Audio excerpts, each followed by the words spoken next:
পাই বিশেষ সর্বদাই নারাত তাকবীর আল্লাহু আকবার। আসসালামু আলাইকুম ওয়া রাহমাতুল্লাহি ওয়া বারাকাতুহু। আলহামদুলিল্লাহি ওয়া কাফা ওয়া সালামুন আলা ইবাদিহিল্লাযিনা ইসতাফা। أعوذ بالله من الشيطان الرجيم بسم الله الرحمن الرحيم ظهر الفساد في البر والبحر بما كسبت أيدي الناس صدق الله العلي العظيم সবাই সময় লাগবে না وحبيبنا ومولانا محمد صلى الله عليه وعلى آله وصحبه ইসলামী আন্দোলন বাংলাদেশ ঢাকা দক্ষিণ মহানগর শাখা কর্তৃক আয়োজিত আজকের সম্মেলনের সভাপতি মঞ্চের কেন্দ্রীয় বিভিন্ন পর্যায়ে সামনে উপস্থিত রয়েছেন ইসলাম প্রেমিক দেশ ইসলামী আন্দোলন বাংলাদেশ আমাদের একটা লক্ষ্য উদ্দেশ্য রয়েছে। সেই লক্ষ্য উদ্দেশ্যটা হলো এই, আমি সেদিনকারও আইনজীবী পরিষদের সম্মেলনে বলেছিলাম, সৃষ্টি যার আইন হবে তার। আপনারা লক্ষ্য করেছেন তামাম দুনিয়ার ইতিহাস, আসলে সমাজতন্ত্র বলেন, প্রচলিত গণতন্ত্র বলেন, বা অন্য অন্য ধর্ম নিরপেক্ষতাবাদ যাই বলেন না কেন, সেটা আমাদের চোখের সামনে আমরা দেখে আসছি, দেখতেছি। এর মাধ্যমে আসলে দিনের দিন জালেমরা জুলুমের মাত্রা বাড়ে, কমে না। খুনিদের খুনের কার্যক্রম কমে না, আরো বাড়ে। জুলুম যারা করে তাদের জুলুমের মাত্রা কমে না, বাড়ে।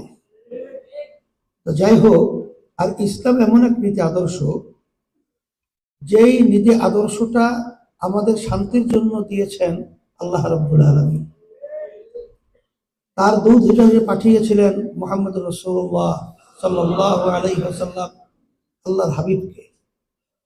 বাস্তবতা আমরা যদি ইতিহাস পড়লে দেখি, দেখবেন তার মাধ্যমেই ব্যক্তি থেকে শুরু করে রাষ্ট্রীয় পর্যায় পর্যন্ত সর্বত্র শান্তির শুধু হাওয়া মানে হাওয়া চলছিল, এটা আমরা বাস্তবে দেখেছি। সেই হিসাবে আমরা ইসলামী আন্দোলন বাংলাদেশ আজকে বাংলাদেশের 53 বছর স্বাধীনতার পরে আমরা যে নীতি আদর্শের মাধ্যমে দেশ চলছিল, আমরা সেটাও দেখেছি। 2024 জুলাই আগস্টের অবস্থান আমরা দেখেছি। এখন এই পরিবর্তন আমাদের কি করতে হবে? এখন পরিবর্তন যে করব, আমি আপনাদের সামনে যে আয়াত শরীফ তেলাওয়াত করেছি, যে পানীয় ভাগে এবং স্থলভাগে যত বিপদ আপদ মুসিবত তোমাদের নিজেদের হাতের কামাই, আমাদের কাছে যেটা প্রমাণিত এবং যাদের মাধ্যমে দেশ পরিচালিত হয়েছিল মানব রচিত তন্ত্রমন্ত্রে, আবার নতুন ভাবে তাদের থেকে আবার দেশের উন্নয়ন এবং আমাদের কোনো কল্যাণ, এটা কোনোদিন চিন্তা করাও যায় না, চিন্তা করা ঠিকও হবে না। সেই হিসাবে আজকে 5ই আগস্টের পরে আপনারা দেখেছেন বাংলাদেশের বেশিরভাগ মানুষ এখন তারা বলছে যে আমরা অনেক অনেক শাসন দেখেছি, কিন্তু ইসলামের শাসন, ইসলামের নীতি আদর্শ বাস্তবায়নের যে শান্তি সুফল কুফল, এটা আমরা দেখি নাই।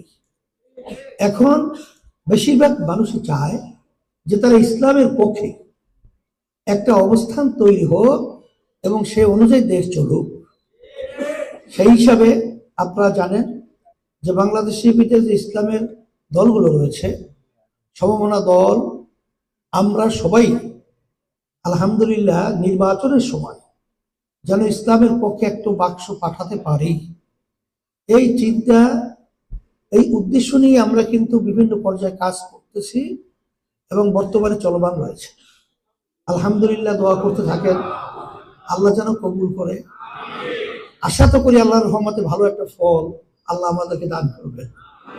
এর কারণও তো আছে, এর কারণ হলো আল্লাহ রাব্বুল আলামিন বলছেন, ওয়ালা তাহিনু ওয়ালা তাহজানু ওয়া আনতুমুল আ'লাউনা ইন কুনতুম মুমিনিন। তোমাদের চিন্তা ভয় নেই, তোমরা বিজয় হবে যদি মুমিনের চরিত্র অর্জন করতে পারো। আজকে আমি বলছিলাম ইসলামী আন্দোলন বাংলাদেশ আমাদের লক্ষ্য উদ্দেশ্যটা আমরা জানি, তারপরে বলছি 1987 সালে এই দলটা প্রতিষ্ঠিত হয়েছে, কিন্তু অদ্যাবধি পর্যন্ত আমাদের দলীয় মার্কায় কোনো এমপি এখন পর্যন্ত সংসদে যায় নাই। এই না যাওয়ার পিছনে কারণটা কি? আমাদের সাংগঠনিক দুর্বলতা, না আমাদের লোকবল নাই, না আমাদের সমর্থন নেই? তা না, আসল মূল ব্যাপার হলো আমরা আর ওই বিভিন্ন যাদের নাকি ব্যক্তি দলীয় স্বার্থকে অগ্রাধিকার দেয় দেশের চেয়ে, মানবতার কল্যাণের চেয়ে, তারা বারবার আমাদেরকে বিভিন্ন মুখরোচক সুন্দর সুন্দর কথার মাধ্যমে আমাদেরকে অনেক আশা আকাঙ্ক্ষা দেখিয়ে আমাদেরকে বারবার তারা ব্যবহার করেছে। আমাদেরকে সিঁড়ি বানিয়ে ওরা ক্ষমতার মসনদে উঠে, আসলে বাস্তবতা আমরা দেখেছি তাম দুনিয়ার মধ্যে একবার দুইবার নয়, তারা এই সুন্দর দেশটাকে 5 বার দুর্নীতিতে চ্যাম্পিয়ন, চোরের দিক থেকে ফাঁস বানিয়েছে। কত মায়ের কোল খালি হয়ে গেছে। আমি সেদিন সরহদি উদ্যানে বলেছিলাম যে বাংলাদেশের জনগণ এখন মায়ের কোল আর খালি হোক এটা আর দেখতে চায় না। এখন পরিবর্তন হতে হবে।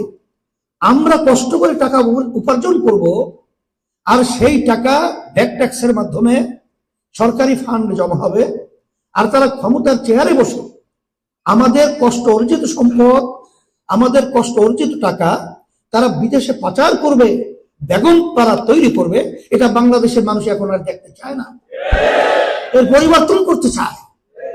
আজকে দলীয়করণের মাধ্যমে আজকে আপনারা দেখেছেন যে বৈষম্য বিরোধী দলীয়করণ এমন ভাবে সর্বত্র চাপিয়ে দেওয়া হয়, সেখানে যোগ্যতা থাক বা না থাক, মেধাবী যোগ্যতা সম্পূর্ণ ছেলেগুলো আজকে রাস্তা রাস্তায় বেকার ঘুরছে, কিন্তু তাদের দলীয়করণের কারণে অযোগ্য লোকগুলো সর্বত্র তারা বসিয়ে দেশটাকে একটা অসুন্দর দেশে পরিণত করেছে।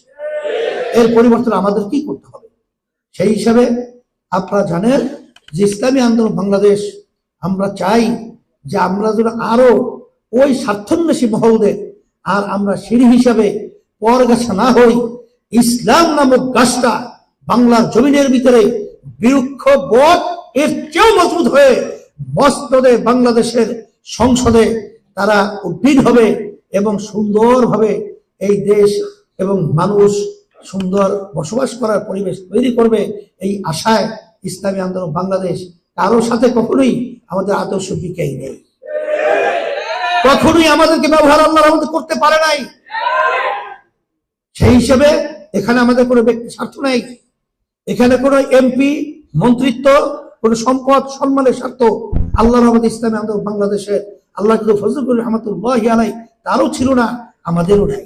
সেই হিসাবে আমি আপনাদেরকে বলবো, আসেন যদি এই ধরনের একটা স্বচ্ছ দল, আজকেও এক নেতা আমাকে বলছিল আমাদের দায়িত্বশীল যে বাংলাদেশে অনেক রাজনৈতিক দল রয়েছে, সব রাজনৈতিক দলের ব্যাপারে বিভিন্ন ধরনের কিছু না কিছু বিতর্ক বা সুবিধা অসুবিধা রয়েছে, কিন্তু একমাত্র আল্লাহ রহমত ইসলামী আন্দোলন বাংলাদেশ এবং তার সহযোগী সংগঠন আল্লাহ রহমতের বিতর্কের ঊর্ধ্ব থেকে আমরা বাংলাদেশের ভিতরে ইবাদত হিসাবে রাজনীতি ময়দানে রাজনীতি করছি।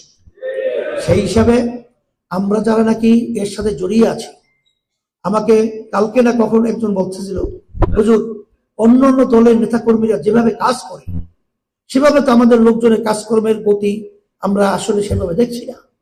তখন এটা শুনলে আমাদের কষ্ট লাগে না? কথা বলে না, কষ্ট লাগে কি লাগে না? কারণ যে কোনো কাজ আল্লাহ বলছেন করার মতো করো। তা সেই হিসাবে ঢাকা দক্ষিণ এটা কিন্তু দাদা রহমতুল্লাহি আলাই, আব্বাজান রহমতুল্লাহি আলাই এবং ইসলামী আন্দোলনের কেন্দ্রীয় অফিস সহ সর্বত্র এই জায়গাটা একটা আমাদের বলতে গেলে মজবুত অবস্থান, কিন্তু সেখানে কাজের গতিটা কিন্তু আরো বাড়া দরকার। এটাকে আমি আপনাদের কাছে যে দাবিটা করছি, এটা কি অমূলক না, ন্যায্য না অমূলক? তাই যদি মূলক হয়ে থাকে, ন্যায্য হয়ে থাকে, সেই হিসেবে আমি আপনাদেরকে বলবো কাজের গতি যদি আমরা বাড়াতে পারি, মাঠ উর্বর রয়েছে, মাঠ প্রস্তুত রয়েছে, আমরা যদি আলহামদুলিল্লাহ সহি নিয়াতে ভাইদের কাছে, মা বোনদের কাছে দাওয়াত নিয়ে যাই, দেখবেন তারা সাড়া দিবে, এটাই বাস্তবতা।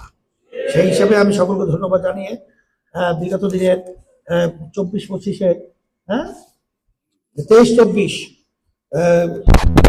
সেশনের কমিটি বিলুপ্ত ঘোষণা করা হলো। আর এখন নতুন 25-26-এর সেশনের কমিটি হিসাবে, সভাপতি হিসেবে মাওলানা ইমতিয়াজ আলমকেই বলা হয়েছে, মাওলানা ইমতিয়াজ আলম। আর সেক্রেটারি হিসেবে জনাব আব্দুল আউয়াল, সেক্রেটারি হিসেবে বলা হয়েছে, আর সহসভাপতি সহ এখন পর্যন্ত পরে ওটা করা হবে। আর সব করার জন্য বলেন, আসেন।